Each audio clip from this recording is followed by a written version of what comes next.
Bueno,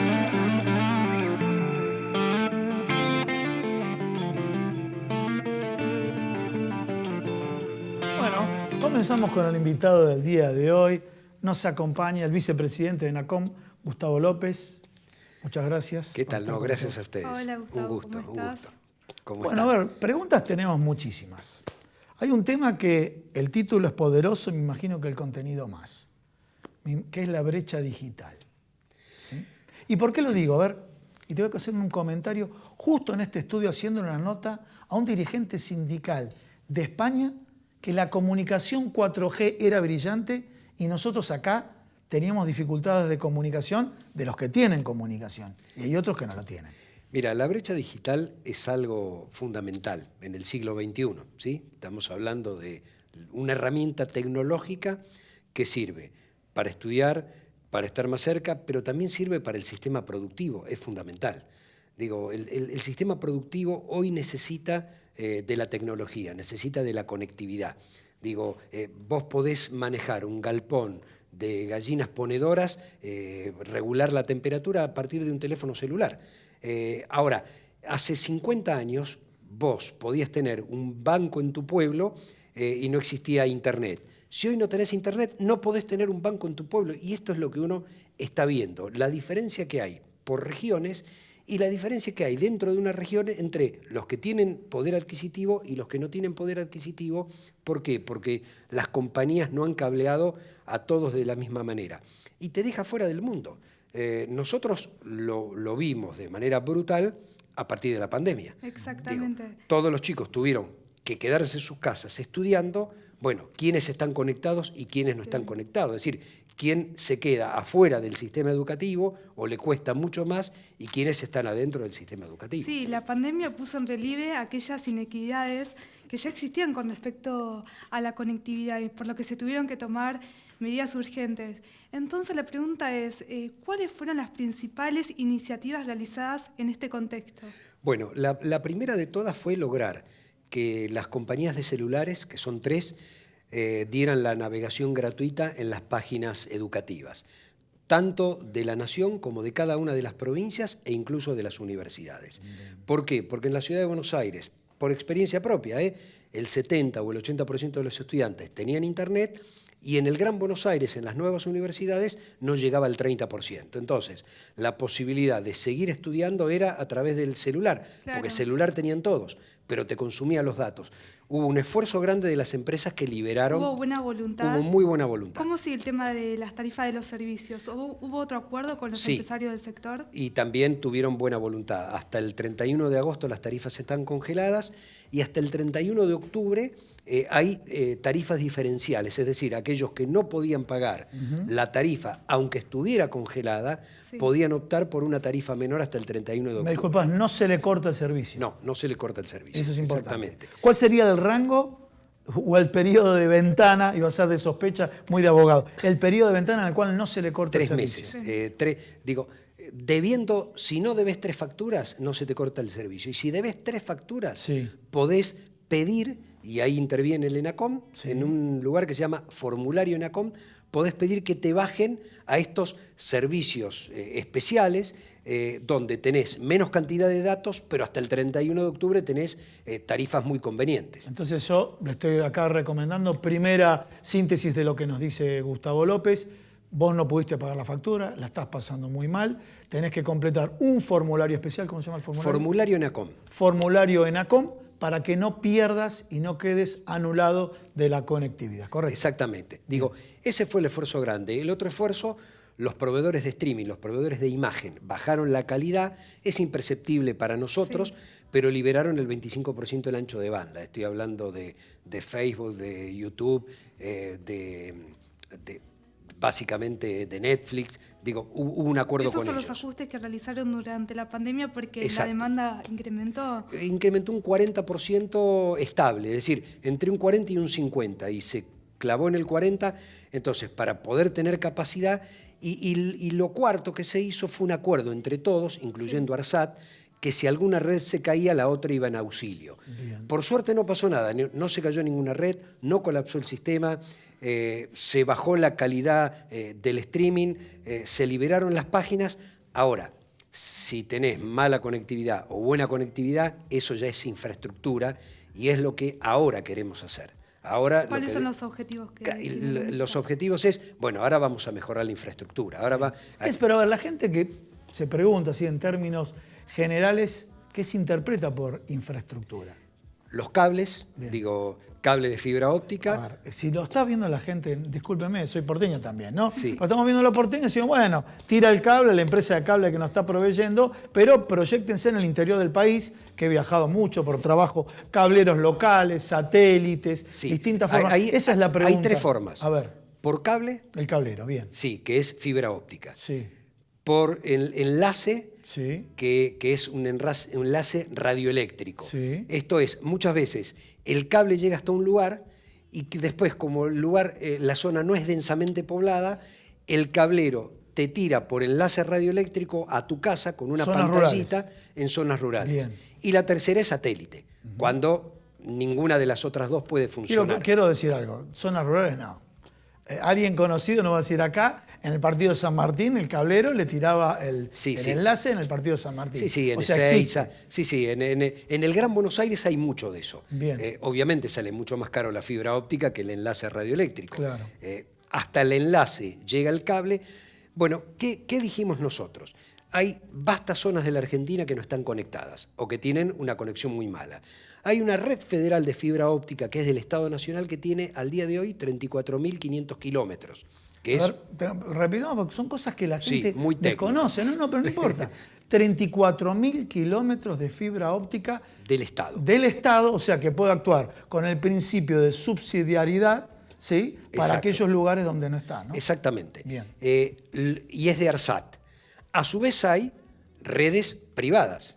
Cablevisión tiene su red, Sí. Claro tiene su red, Telefónica o Movistar tiene su red, y muchos cableros del interior del país, que son cientos, tienen su red. Red troncales hay 4 o 5. Sí. Después está lo que se llama las redes secundarias, que de la red troncal, que es como si fuera la ruta nacional, bueno, te llega hasta el pueblo, que sería la red secundaria. Y del pueblo a tu casa, que sería lo que llaman la última milla. Bueno, lo que hemos decidido ahora en el ENACOM es sacar 4 programas con una inversión propia de 3.800 millones de pesos.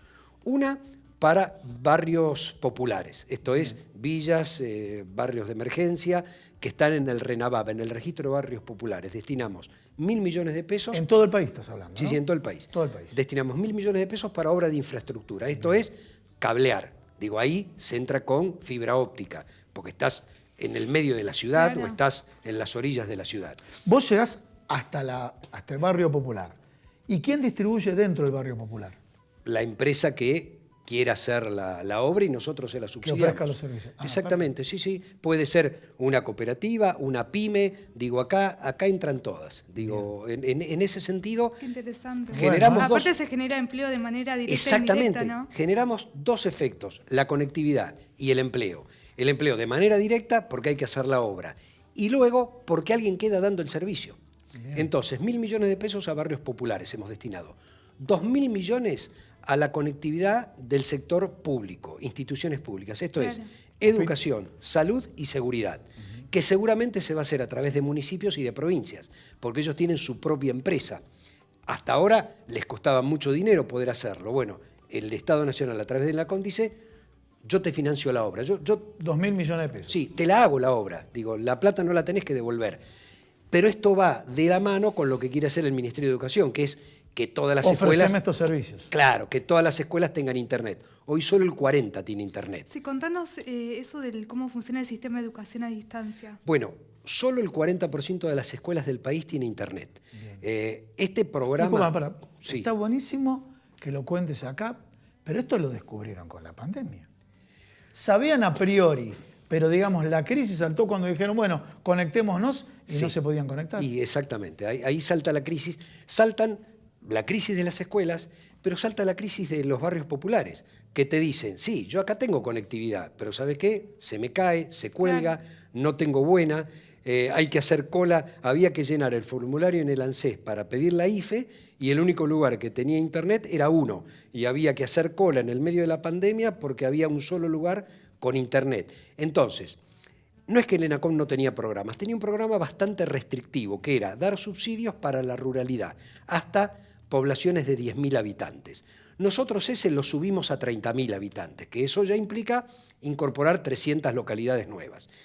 Pero la pandemia nos demostró que donde se suponía que había, la verdad que no estaba. Esto es, las villas, bueno, destinemos 1.000 millones de pesos para barrios populares.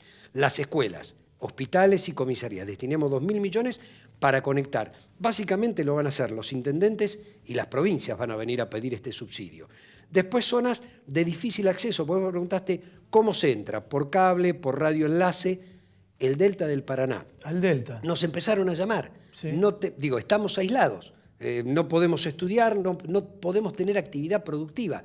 ¿Cómo se entra? Por satélite. Bien. Entonces, digo, ahí es otro programa distinto. Y después las rutas. Digo, las rutas, vos vas por una ruta y a lo mejor tenés 100 kilómetros donde que no se te quede el auto o el micro porque no te puede es ayudar verdad, nadie. queda absolutamente desconectado. Bueno.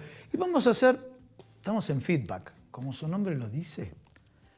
Hablando de feedback, ¿cómo nace? Porque vos, mientras que vas explicando, sos abogado, ¿no? Mientras que vas explicando, se nota que te gusta lo que contás, Sí.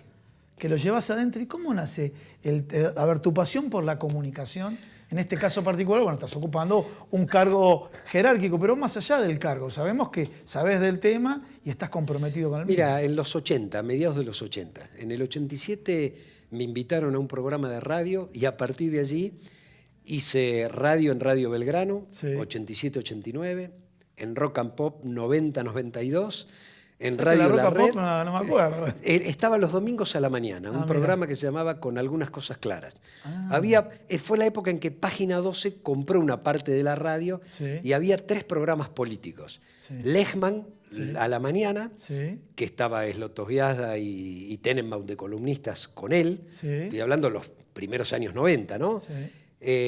Estaba La Nata los domingos a la noche, creo que se llamaba Hora 25 el programa que hacía, y nosotros los domingos a la mañana, en pleno menemismo. Hacíamos 3 programas políticos en toda la radio. Mirá. Después estuve en la red y tuve la suerte, del 95 al 97, trabajar con Badía en imagen de radio, por cable. ¿Trabajaste con Sí, Badia? sí, fue Pero lo mejor que me ha pasado. Ya estamos haciendo una empatía impresionante. Entonces, bueno, nada, fue mi pasión por conocer, estudiar, me metí mucho con la necesidad de modificar la ley de medios y después en el 99, bueno, me dieron la posibilidad, me nombraron interventor del CONFER y bueno, nunca más dejé el tema.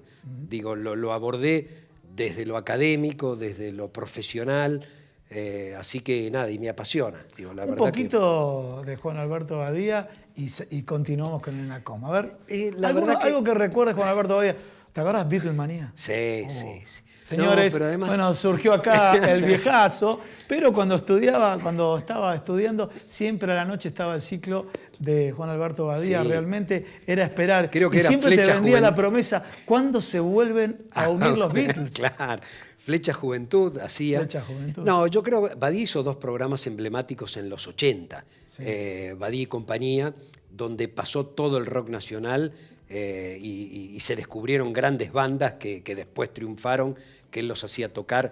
Digo, era tan bueno y tan grande ese programa que lo hacían en el Estadio Obras en los 80, e Imagen de Radio. Yo tuve la posibilidad de trabajar con Castelo, con María Esther Sánchez, con Fuxan, con todo su equipo. La verdad que una persona tan humilde y tan buena en el medio, que es poco habitual. Digo, le fui con una propuesta y me dijo, me gusta, empezás el lunes. Digo, bueno, para los más jóvenes, Badía fue el que descubrió a Tinelli, ¿no? Claro. Porque Tinelli ustedes tal era- vez, los más jóvenes no lo saben. Tinelli era columnista de deportes de Badía. De Badía. Sí, sí, sí. Descubrió a Tinelli y a unos cuantos más. No, la verdad que... Bueno, nació esa pasión y... Paula, me vas a disculpar, pero bueno, Sí. agarró el viejazo acá. Empecé, No, está bien. empecé a meter. Y la pero llevo mucha encima. gente, seguro que tus padres se acuerdan, Sí. haciendo referentes y referidos. O sea, bueno, cerremos, Pablo, si te parece, con algún tema vinculado a la comunicación. Sí, me gustaría saber si existe alguna regulación o tienen pensado hacerlo o alguna sugerencia respecto de la proliferación de campañas de noticias falsas que se publican en los distintos medios del país, particularmente en Internet. Mira, la verdad que el mundo está discutiendo cómo hacerlo. Por ahora las regulaciones están prohibidas, las regulaciones de contenidos. Sí. En radio y televisión, que es lo que nosotros regulamos, todavía no hay regulación de páginas de Internet. Preocupan las falsas noticias porque la verdad que eso no es el ejercicio del periodismo. El periodismo a veces tira falsas noticias porque hay muchos intereses en juego. Esto no implica que no haya responsabilidades posteriores, esto lo quiero aclarar. Nadie puede impedir que alguien diga algo, Claro. Seguro. pero después sí puede haber responsabilidades ulteriores. El concepto de censura previa. Es exacto, para evitar la censura previa, pero después si vos ofendés a alguien, te podés comer un juicio por una ofensa y tenés que ir a la justicia Que civil. hoy con la fake news, te diría, no ocurre. No, no ocurre con la fake news, no ocurre. Solamente las propias empresas tienen una autorregulación en algunos temas. Por ejemplo, desnudos, Sí. que son las propias empresas las que Las mismas redes sociales. las mismas redes sociales, y sí hay un acuerdo. Convengamos un pequeño paréntesis. Que Twitter, por ejemplo, lo castigó a Donald Trump, ¿no? Claro. Que no le gustó nada. Exactamente. Que no le gustó nada. Bueno, y Donald Trump dice que eso es falta de libertad de expresión. Entonces, me parece que las tecnologías han avanzado tanto, absolutamente Sí. tanto, que el mundo está pensando en cómo se regula democráticamente, sin que, por un lado, sea falta de libertad de expresión, pero para que exista algún tipo de responsabilidad. saber A ver, combinarlo ahora. mi idea cuál sería. Mirá, si vos te tenés que registrar para hacer algo, ¿por qué no vas a tener que registrar con tu verdadero nombre y apellido para actuar en redes sociales? Porque el problema es que en redes sociales, como muchos son perfiles falsos, no hay consecuencias. Claro. Exactamente. No hay ninguna. Entonces, nadie podría prohibir que se escriba algo, Sin pero saber todos quién es. podrían ser responsables de lo que Si hay escriben. trazabilidad. Exactamente. Digo, a lo mejor eso es lo que hay que discutir. Digo, que todo el mundo sea con nombre y apellido. Entonces, bueno, atenete a las consecuencias. Clarísimo. Bueno, muchísimas gracias. No, gracias a Y ustedes. más allá de las noticias generales, qué lindos recuerdos. Sí, un lindo momento. La verdad que me hicieron emocionar. Muchas gracias. Muy bien. Gracias a Viste, vos. Paula, esto es feedback y vamos a un pequeño corte.